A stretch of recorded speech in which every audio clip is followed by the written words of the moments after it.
If you're experiencing pending transfers on Etsy, it can be frustrating. Follow these simple steps to resolve the issue quickly and efficiently.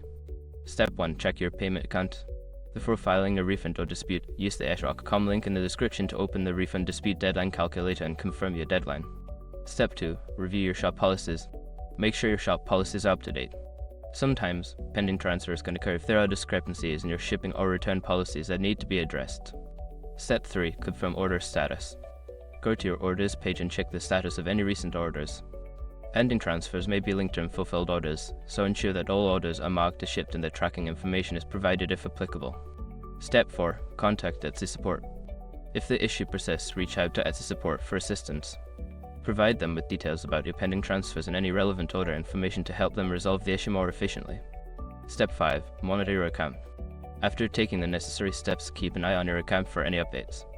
Transfers may take a few days to process, so be patient and check back regularly to see if the issue has been resolved.